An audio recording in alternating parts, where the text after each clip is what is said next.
very scared.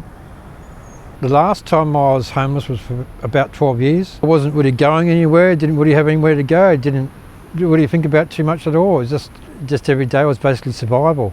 It's all right.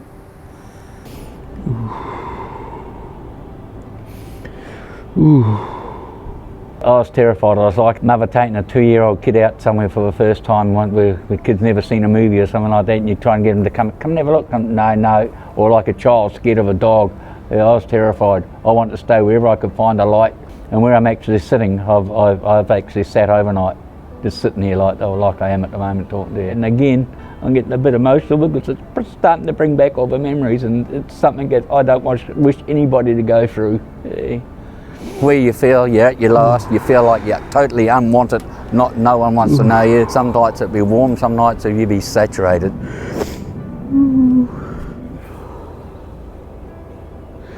Never again.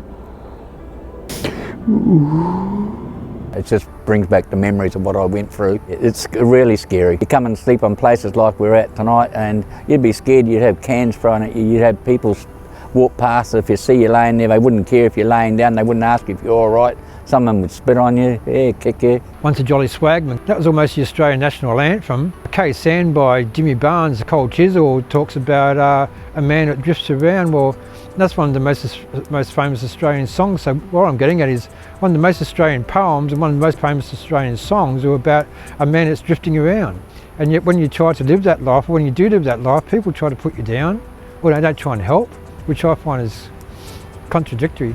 They'd go on their balconies and they'd look down and they could see you sleeping on the night deck, so they knew you were a homeless person. Get up and get out of here, you hobo. Next thing you know, you've got police down here. Back then it was just pack up and move on, but now today, if you get caught, it's over $400 fine. If I had to do it again, I don't think I could. I'd top myself. Just a progression of unfortunate situations. I used to be a farm manager down the Snowy Mountains of a big pine plantation. Then I was actually selling real estate on the Gold Coast for a while too.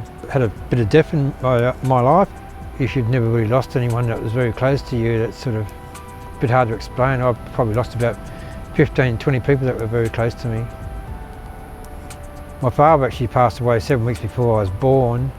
I watched my mum pass away when I just turned 15. I lost my brother on a motorcycle accident over in America. My brother-in-law and the lady I was with for 18 years all passed away within a short period of time, and it sort of put me in a bit of a downward spiral. Just brought it all back up, everything that I've been through previously.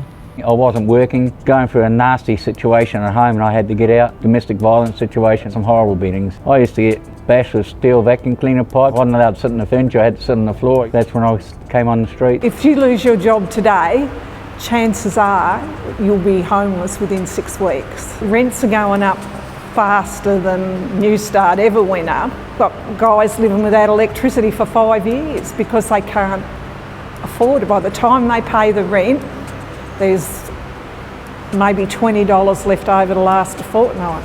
And landlords just seem to think that it falls out of the air and every 6 months we'll raise it $20, but there's no $20 anymore.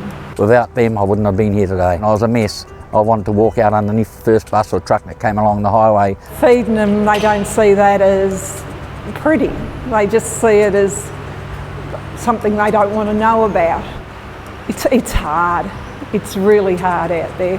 And no matter what they say, it's not getting better, it's getting worse. They got me out of that situation, turned my life right around. I don't think I've known 2 other people with hearts like they've got. This is their 25th year where they've been feeding and helping people. They're more than just feeding people. Their phone's ringing 24/7. They'll go make up food parcels and deliver them to people, and somebody's having a domestic problem. They ring up Robin and I get in the car and off and go and sort it out. They do it out of their own pockets. I know they'd like the financial donations to come in because they are after their own building so they can extend their hours, and I'd love to see them get a building. I just hope somebody can come forward one day and say, look, I'm a developer, I've got an empty warehouse, would you be interested in having that? There's plenty of people that, if they knew that there was help available in like learning to cook at home, buying fresh produce and doing it yourself, rather than going to McDonald's or things like that, they would do it. We just saw the need and we started with an evening meal on a Friday. That was the 16th of September '94. and we've been going ever since. I feel we really need our own building so that we can be more open in lots of ways. We're grateful for what we've got, and we're grateful to the council for their help. Some people have got relatives that can help them, some people have got nobody. People start out, they only think they're going to be on the streets for a week or two, but it doesn't, unfortunately, a lot of the time it doesn't turn out like that. We know guys that have been on the street for 20 years and we've been feeding them that long.